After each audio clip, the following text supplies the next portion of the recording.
And so the basis of the premise of that book is once my mother passed away, for some reason I became overly obsessed with what were her last 30 days like. How did Mm-hmm. we spend our last 30 days not knowing we were living in our last 30 days?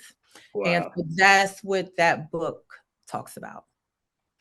That's deep. Give us a gist, because that is because no, like thinking about your last 30 days. Like I can, like for some people that's terminally ill, the doctor says you got 30 days, they live 90, right? Mhm. So they're kind of planning for, Mhm. inevitable. I'm not sure what situation, but a lot of times those last 30 days are unexpected, unplannable for, right? So uh, give us just about that.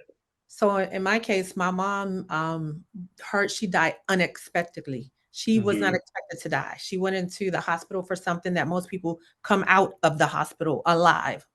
Mm-hmm. So that's what made it even more, something that I looked at a lot because we did not know she was not going to live.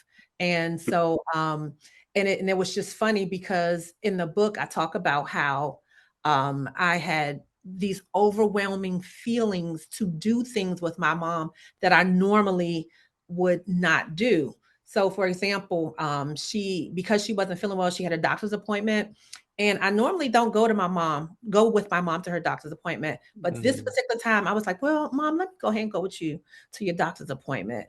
Not knowing that would be her last doctor's appointment.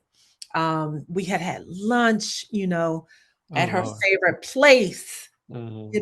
It was like a series of things that I normally would not do. Even to the point of when she was in the hospital, um, I was spending the night in the hospital every night with her.